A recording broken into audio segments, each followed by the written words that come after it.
అమెరికాలోని న్యూ ఆర్లీన్లో జరిగిన టెర్రర్ దాడితో యావత్ ప్రపంచం ఉలిక్కిపడింది. ఈ దాడి వెనుక ఐసిస్ హస్తం ఉన్నట్లు కూడా తేలడంతో మరోమారు ప్రపంచవ్యాప్తంగా దీనిపై చర్చ మొదలైంది. అత్యంత ప్రమాదకరమైన టెర్రరిస్ట్ గ్రూప్ అయినటువంటి ఆల్ ఖైదాతో పోల్చుకుంటే ఐసిస్ లేదా ఐఎస్ఐఎస్ అత్యంత ప్రమాదకరమైన టెర్రరిస్ట్ గ్రూపు. తాజాగా న్యూ ఆర్లీన్ దాడితో మరోమారు ఐసిస్ టెర్రరిస్ట్ గ్రూపు చాప కింద నీరులా విస్తరిస్తుందా అన్న అనుమానాలు వ్యక్తం అవుతున్నాయి. స్పెషల్ స్టోరీలో ఐసిస్కి సంబంధించి మరింత సమాచారాన్ని తెలుసుకుందాం.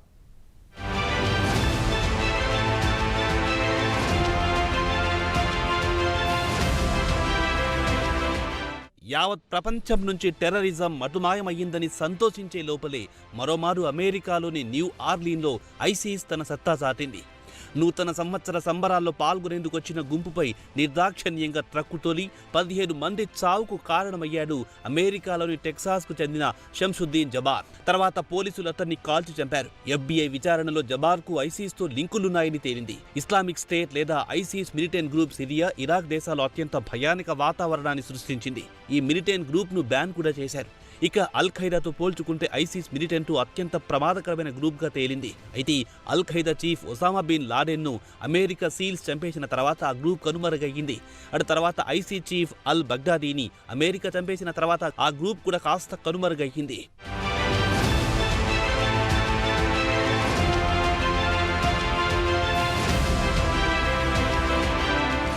తాజాగా అమెరికాలో జరిగిన దాడి తర్వాత మరోమారు ఐసిస్ పేరు మారుమోగిపోయింది. న్యూ ఆర్లీన్ దాడిలో పాల్గొన్న జబార్ కారులో ఐసిస్ జెండా ఉందని పోలీసులు చెప్పారు. అయితే తాజాగా ఇస్లామిక్ గ్రూప్ చేసిన టెర్రర్ దాడుల జాబితాను ఓసారి పరిశీలిస్తే బుధవారం నాడు టెలిగ్రామ్ ఛానల్లో పోస్ట్ పెట్టింది ఐసిస్. అదేమిటంటే సోమాలియాలోని ఈశాన్య ప్రాంతంలో పుట్లాన్ మిలిటరీ బేస్ పై దాడి చేశామని తెలిపింది. ఈ దాడిలో 12 మంది మిలిటెంట్లు పాల్గొన్నారు. వాహనాల్లో వెళ్తున్న వారిపై దాడి చేసి 22 మంది మిలిటరీ సిబ్బందిని చంపేశామని, ఈ దాడిలో డజన్ల కొద్దీ ఇతరులు గాయపడ్డారని ఒక ప్రకటనలో పేర్కొంది. ఇక ఐసిస్ విషయానికొస్తే అమెరికాతో పాటు దాని మిత్ర దేశాలు కలిసి ఐసిస్ ను కొన్ని సంవత్సరాల క్రితమే నామరూపాలు లేకుండా చేసింది. అయినా ఐసిస్ తిరిగి కోలుకొని భారీ దాడులు చేయడమే కాకుండా ఐసిస్ ను తిరిగి బలోపేతం చేయడానికి గట్టి ప్రయత్నాలు మొదలెట్టింది.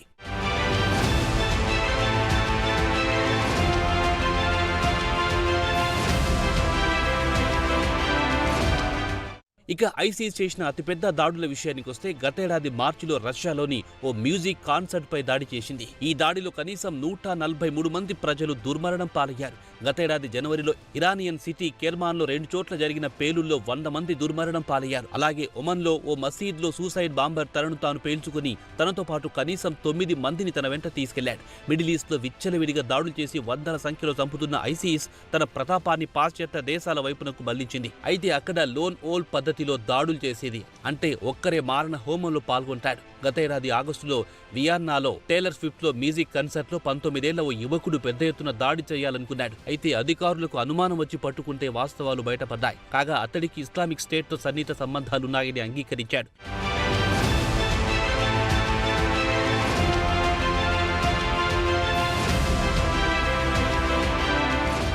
ఇక ఐసిస్ చరిత్ర తిరిగేస్తే 2014 నుంచి 2017 వరకు సిరియాతో పాటు ఇరాన్లోని కొంత ఏరియాలో అధికారం చెలాయించింది.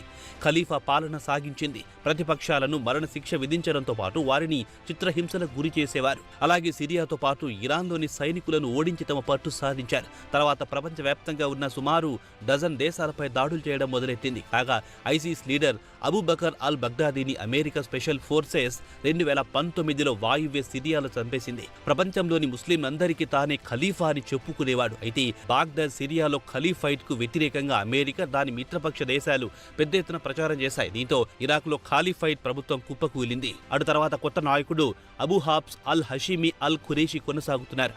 అయితే ఆయన ఎక్కడో ఉండి రహస్యంగా తన కార్యకలాపాలు కొనసాగిస్తున్నాడన్న టాక్ వినిపిస్తోంది.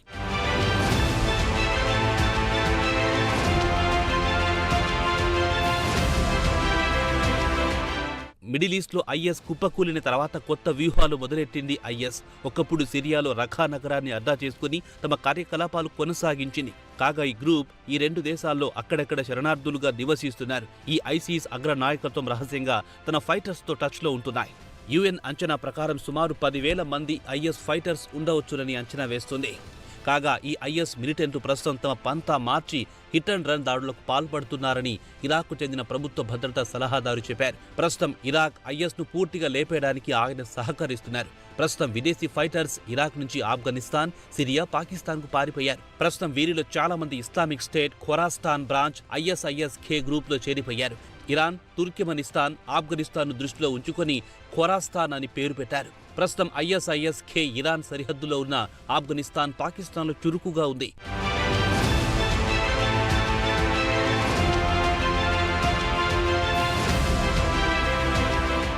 సనావుల్ ఘఫారీ అనే 29 ఏళ్ల యువకుడు ఆఫ్ఘాన్ బ్రాంచ్ ఐఎస్ నాయకుడు. ఆఫ్ఘనిస్తాన్ బేస్గా చేసుకుని చుట్టుపక్కల ఎక్కడ కావాలంటే అక్కడ దాడులు చేస్తామని చెప్పాడు.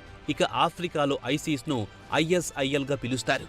ఆఫ్రికాలో కూడా తమ సత్తా చాటింది. ఉగాండాలో IS అనుసంధాన సంస్థ అలయడ్ డెమోక్రాటిక్ ఫ్రంట్ ఓ బోర్డింగ్ స్కూల్పై దాడి చేసి మారణహోమం సృష్టించింది. హనీమూన్కు వచ్చిన జంటను హత్య చేయడమే కాకుండా గ్రామీణ ప్రాంతాల్లో దాడులు చేసి అమాయకులను చంపడం మొదలెట్టింది. కాగా ఉగాండా నుంచి క్రమంగా పొరుగున ఉన్న కాంగోకు విస్తరించి అక్కడ కూడా పలు చోట్ల దాడులు చేసింది. పశ్చిమ ఆఫ్రికాలో చిన్న చితిక మిలిటెంట్ గ్రూపులు IS-లో విలీనమయ్యాయి. దీంతో ఉత్తర ఆఫ్రికాలోని రూరల్ మాలి, నైగేర్, నార్త్ బుర్కినా ఫాసోలో చాలా ప్రాంతాలను తమ అదుపులో తీసుకున్నాయి. ఇదిలా ఉండగా 2023 జనవరిలో అమెరికా ఉత్తర సోమాలియాలో సీరియర్ IS నాయకుడిని చంపేసింది. సుడాన్లో రాజకీయ అస్థిరతకు పాల్పడి అంతర్యుద్ధానికి దారితీస్తుందని భయపడి అతన్ని చంపేసింది.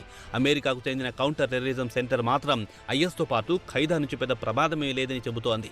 IS మాత్రం చాప కింద నేరులా ఆఫ్రికా మొత్తం విస్తరించింది. అటు నుంచి మరింత విస్తరించే అవకాశాలున్నాయి. అయితే IS-కు చెందిన 3 టాప్ లీడర్లను చంపేయడంతో పాటు మరో 13 సీనియర్ ఆపరేటివ్స్ ఇరాక్, సిరియాలో 2022లో హవా నడిపించారు. సీనియర్ నాయకులు లేకపోవడంతో మిడిల్ ఈస్ట్లో ISIS దాడులు తగ్గాయని చెబుతున్నారు. కానీ తాజా అమెరికా దాడుల తర్వాత IS తిరిగి పుంజుకుంటుందన్న దాఖలాలు కనిపిస్తున్నాయి.